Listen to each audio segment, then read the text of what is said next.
അങ്ങനെ വിഷുക്കണി ഒരുക്കുന്നതിൻ്റെ ഒരു തിരക്കാണ് കേട്ടോ. അത്യാവശ്യം എല്ലാ പണികളൊക്കെ ഒന്ന് കഴിഞ്ഞ് നമ്മൾ കണി ഒരുക്കുവാണ്. വിഷു എല്ലാവർക്കും നല്ലൊരു വിഷു ആശംസിക്കുന്നു കേട്ടോ. അപ്പം സമയം 10:30 ഒക്കെ ആയിട്ടുണ്ട്. അപ്പം ജസ്റ്റ് ഒന്ന് എല്ലാം ഒന്ന് ഞങ്ങളൊന്ന് ഏകദേശം ഒന്ന് റെഡിയാക്കിയിട്ടുണ്ട് കേട്ടോ. അപ്പം വീഡിയോ എടുക്കാൻ കുറച്ച് ലേറ്റായി. ഞങ്ങൾ എന്താ പറയുക, പകുതി വെച്ച് കഴിഞ്ഞപ്പോഴല്ലേ ഇങ്ങോട്ട് ആ വീഡിയോ ഒക്കെ സ്റ്റാർട്ട് ചെയ്തത്. നമ്മൾ കാര്യം തിരക്ക് വിട്ടുപോയി. പിന്നെ അപ്പം നമ്മളുടെ രീതിയിൽ നമ്മൾ വിഷുക്കണി ഞങ്ങൾക്കറിയാവുന്ന രീതിയിൽ ഞാൻ ഒരുക്കിയിട്ടുണ്ട് കേട്ടോ. അപ്പോൾ ഇനി അതിലൊന്നും തൊടല്ലേ. അപ്പം അങ്ങനെ നമ്മൾ സ്വർണ്ണമൊക്കെ വെക്കണം. മറികെ ഇങ്ങനെ ഞങ്ങൾ അത്യാവശ്യം ഫ്രൂട്ട്സ് വെജിറ്റബിൾസ് ഒക്കെ അത്യാവശ്യം ഞങ്ങൾ മേടിച്ചിട്ട് ഇങ്ങനെ കണ്ടോ, വീഡിയോ എടുക്കുമ്പോൾ അങ്ങനെ ഒരു ഇതൊക്കെ ഉണ്ട്. അപ്പം നമ്മൾ ഈ പൈസ വെക്കണം, പൈസ വേണം. അപ്പം ഇതെല്ലാം സ്വർണം വെച്ചിട്ടുണ്ട്.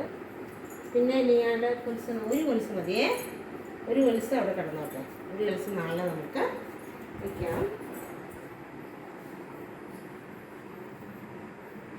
രാവിലെ തരാട്ടോ നീയാ? രാവിലെ എടുത്തു വെക്കോ? ഇല്ല, കുറച്ച് കഴിയുമ്പോൾ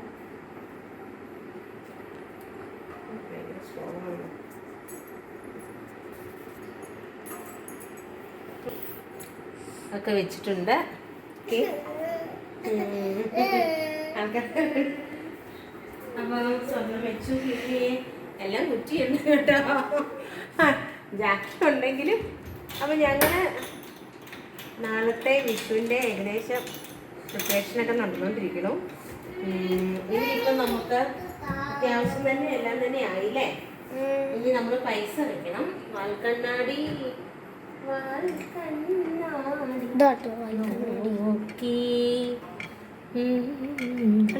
തെളിച്ച വരെ നമ്മുടെ മുഖത്തേക്ക് അടിക്കും. ഇനി എല്ലാ ദൂരെ നിന്നിട്ടൊന്ന് കാണിച്ചു തരാട്ടോ. സൂം ചെയ്ത് വാൽക്കണ്ണാടിയായി.